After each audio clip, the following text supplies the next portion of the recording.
Assalamualaikum warahmatullahi wabarakatuh. Apa kabar semuanya? Semoga kita selalu diberikan kesehatan dan rezeki yang melimpah dari Allah Subhanahu wa taala. Jadi hari ini kita akan membahas salah satu cabang dari ulumul Quran atau pembahasan dalam Al-Quran, yaitu tentang isi pokok kandungan Al-Quran bagian pertama tentang ayat-ayat akidah. Jadi untuk penjelasan secara umum bahwasanya ayat-ayat Al-Quran itu memiliki beberapa tema pokok yang saling menjelaskan satu sama lain. Ya. Jadi bisa saja dalam beberapa ayat itu menjelaskan tentang satu tema ya, yang membentuk satu kesatuan konsep sehingga jadilah dia sebuah tema pokok di dalam Al-Quran. Jadi pada hari ini kita akan memulai dengan ayat-ayat tentang akidah sesuai dengan yang dirumuskan oleh para ulama. Ya, bahwasanya ada akidah, ada ibadah, ada muamalah, ada hukum, ada akhlak, ada sejarah atau kisah dan lain sebagainya. Oke, hari ini kita akan membahas tentang ayat-ayat tentang akidah. Mari kita mulai. A'udzubillahi minasyaitonirrajim. Bismillahirrahmanirrahim. Alhamdulillahirabbil alamin. Assalatu wassalamu ala asyrafil anbiya'i wal mursalin. Sayyidina wa maulana Muhammadin wa ala alihi wa sahbihi ajmain. Rabbi syrah lana sudurana wa yassir lana umurana wa hlul 'uqdatam min lisanina yafqahu qawlana. Amin. Baiklah, apa saja yang akan kita bahas dalam akidah? Yang pertama tentunya sesuai dengan karakteristik ilmu Islam berkaitan dengan definisi, yaitu tentang apa itu akidah. Yang kedua, kita akan membahas tentang konsep akidah Islam di dalam Al-Quran. Jadi bagaimana Al-Quran berbicara tentang akidah Islam? Apa sih sebenarnya akidah Islam tersebut? Nah, untuk mengetahui konsep tersebut, maka kita akan belajar tentang ayat-ayat yang menjelaskan tentang akidah. Ya. Tapi karena pembahasannya ini cukup banyak memuat ayat-ayatnya, ayatnya cukup banyak, maka kita hanya akan membahas beberapa contoh kecil saja seperti satu surah tentang tauhid dan satu ayat tentang iman. Akidah secara bahasa itu berasal dari kata aqoda. Jadi kata aqoda ini banyak digunakan dalam beberapa ayat dalam Al-Quran ya, untuk penjelasannya. Jadi secara bahasa dia memiliki arti ikatan, perjanjian ataupun hubungan. Ya, kalau kita lihat pada ayat yang menjelaskan tentang ekonomi Islam, maka dia memiliki kata perjanjian. Atau kalau dia pada pernikahan, maka dia memiliki kata ikatan. Nah, tapi yang disebut dengan kata aqidatun, ya, maka itu adalah keyakinan, ya, keyakinan yang terdapat dalam diri seseorang terhadap sesuatu yang absolut. Ya. Jadi keyakinan terhadap Tuhan yang Maha Kuasa atas segala sesuatu. Kata akidah juga dimaknai dengan kata hubungan, artinya seperti tali pengikat yang menghubungkan sesuatu menjadi satu kesatuan, ya. Seperti anggota tubuh yang terdiri dari satu kesatuan. Jadi mengapa dia disebut dengan kata akidah? Maka ia adalah hasil dari pikiran dan hati yang mengikat manusia dengan Tuhan dalam bentuk kepercayaan dan keyakinan. Jadi manusia itu sejak zaman dulu memang mencari tahu ini saya berasal dari mana, untuk apa, dan mengapa saya dilahirkan. Nah, ini dalam pencarian manusia mereka akan menemukan berbagai kelebihan dan kekurangannya. Nah, untuk menutupi kekurangan tersebut, mereka akan menyandarkan diri pada satu sosok yang mereka yakini, ya, seperti Tuhan. Ya. Kalau dalam Islam, ya, sudah kewajiban sebagai umat Islam untuk meyakini adanya Allah sebagai Tuhan kita. Ya. Secara istilah, akidah dimaknai sebagai keyakinan dalam hati yang diungkapkan melalui lisan, dilakukan dalam perbuatan. Ya. Jadi ada 3 kategori di sini. Pertama, diyakini dalam hati. Kedua, diungkapkan melalui perkataan. Dan diamalkan melalui perbuatan. Nah, seperti apa akidahnya? Yaitu yang berdasarkan atau berlandaskan pada ajaran Al-Quran dan hadis. Al-Quran dan sunnah. Seperti itu.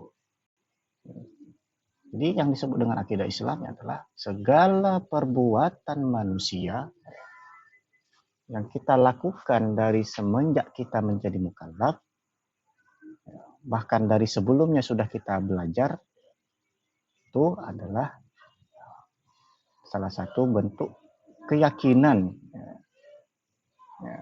dengan mempercayai ajaran Al-Quran bahwasanya Allah itu ada, bahwasanya Allah itu yang menentukan kehidupan kita. Jadi untuk membuktikan keyakinan tersebut kita amalkan dalam perbuatan sehari-hari. Nah, begitu juga untuk peserta didik ya. Jadi bagi peserta didik, terutama generasi muda, ini harus dibentuk keyakinan yang kuat dalam kehidupan mereka agar nantinya ketika masuk informasi-informasi baru ya, yang bersifat merusak keimanan seorang, mereka sudah punya landasan untuk menolak konsep-konsep atau doktrin-doktrin tersebut. Ini sangat penting sekali belajar tentang akidah.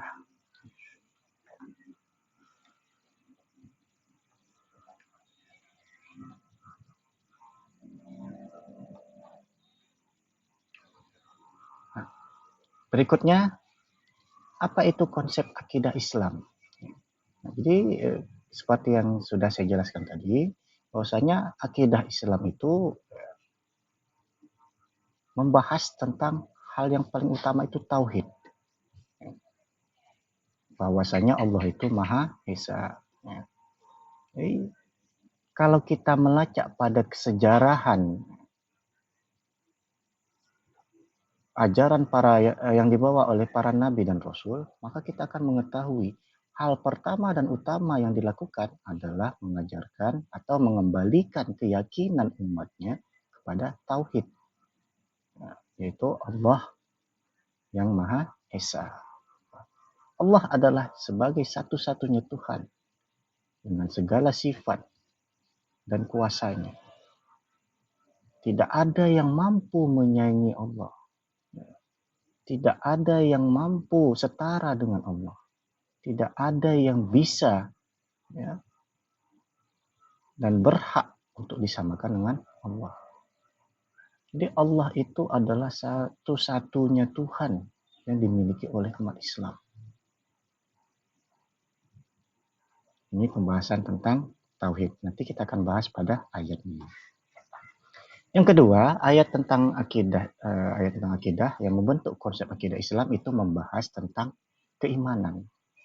Maka kita akan bertemu dengan beberapa ayat yang diawali dengan kata-kata ya ayyuhalladzina amanu. Itu artinya bahwa orang-orang yang benar-benar mengikuti ajaran Al-Quran itu adalah orang-orang yang beriman. Jadi iman ini sangat penting sekali. Nah, apa itu iman? Iman adalah seperti definisi akidah tadi. Bahwasanya mempercayai sesuatu dengan hatinya. Kemudian diungkapkan dengan lisan. Dan dilakukan dengan perbuatan. Secara umum, iman itu dimaknai sebagai mempercayai segala sesuatu yang diyakininya tanpa adanya keraguan. Oleh karena itu, dalam Al-Quran dan hadis, iman itu dibagi dalam beberapa kategori. 1. Iman kepada Allah. Iman kepada malaikat, iman kepada kitab, iman kepada Rasul, dan iman kepada hari akhir, serta ketetapan dan takdir Allah, qada dan qadar.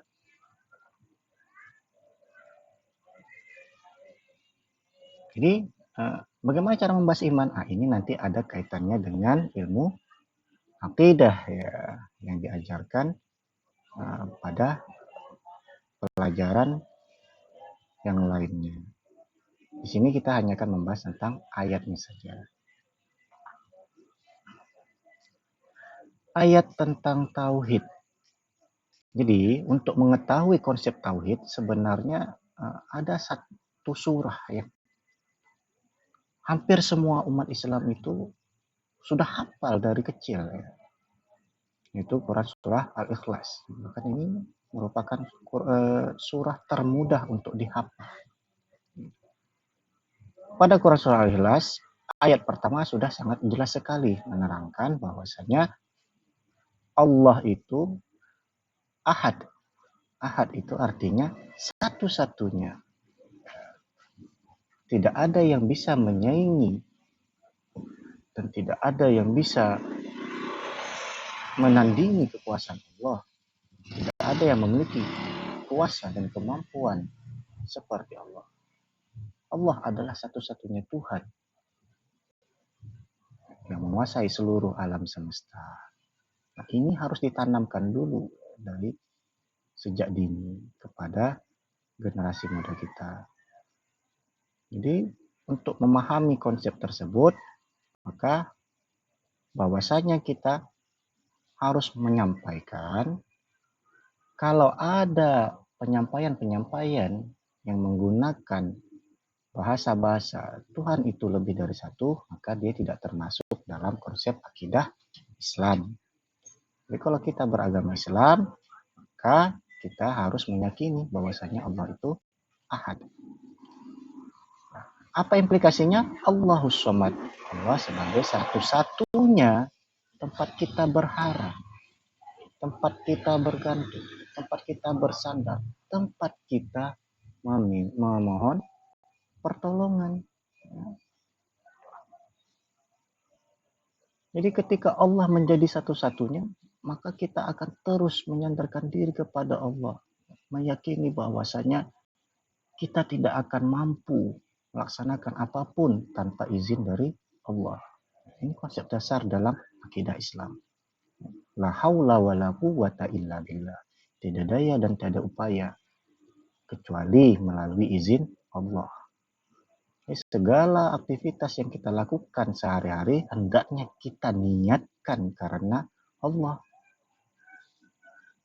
Kalau begitu, dengan mengamalkan seperti itu, maka kita akan mendapatkan kebaikan di dunia. Kita akan terhindar dari kejahatan. Kita akan terhindar dari kemaksiatan. Kita akan terhindar dari penderitaan dan kehancuran. Karena ajaran Allah itu adalah ajaran yang membawa keselamatan. Membawa manusia kepada kebahagiaan, baik di dunia maupun di akhirat. Lam yalid wa lam yulad. Nah, ini sebagai penegasan bahwasanya Allah itu tidak seperti manusia. Mukhallafatul lil hawadis. Jadi Allah itu tidak punya anak. Tidak ada yang namanya anak Tuhan. Dan Allah juga tidak diperanakkan. Tidak ada yang namanya Bapak Tuhan. Allah adalah satu-satunya. Ya. Ini konsep yang ingin dibangun oleh Al-Quran. Ya, ini sebenarnya digunakan untuk menangkis atau mengelakkan, menghindarkan umat Islam dari doktrin-doktrin yang menyatakan bahwasanya Tuhan itu punya anak, seperti yang disebutkan dalam Al-Quran, dalam beberapa ayat. Walam yakullahu kufuwan ahad. Allah sebagai satu-satunya Rabb, satu-satunya Tuhan, maka tidak ada yang mampu menyaingi kekuasaan Allah. Allah sebagai Khalik, pencipta, Dan selain Allah adalah makhluk ciptaannya. Oleh karena itu, mustahil bagi makhluk untuk menandingi Khalik.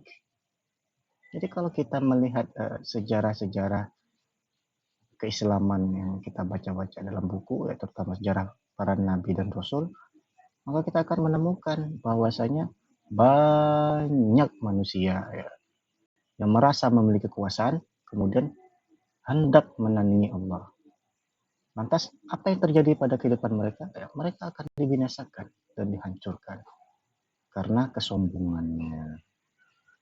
Oleh karena itu, sebagai umat Islam, kita harus meyakini bahwasanya tiada Tuhan selain Allah. Ini adalah kalimat tauhid ya, yang mendasari pola pikir dan keyakinan umat Islam. Berikutnya, pada Quran Surah Al-Baqarah ayat 163, wa ilahukum ilahu wahid. Nah, di sini Al-Quran lebih lagi menegaskan, wahai umat Islam, wahai orang beriman, wa ilahukum ilahu wahid. Tuhanmu tidak sama seperti Tuhan agama lain. Tuhanmu itu ilahu wahid. Adalah Tuhan yang Maha Esa. La ilaha illahu. Tidak ada tandingan. Tidak ada Tuhan-Tuhan lain yang setara dengannya. Ar-Rahman, Ar-Rahim. Yang Maha Pengasih lagi Maha Penyayang. Allah itu memberikan segala nikmat kepada seluruh manusia tanpa terkecuali. Mulai dia dari dalam kandungan hingga dia meninggal. Dan Allah memiliki sifat Ar-Rahim yang memberikan keselamatan dan kebahagiaan kepada hamba-hambanya yang taat dan patuh dengan perintah Allah serta menjauhi segala larangan Allah. Nah, jaminan ini tidak hanya pada kehidupan di dunia, tapi juga pada kehidupan di akhirat.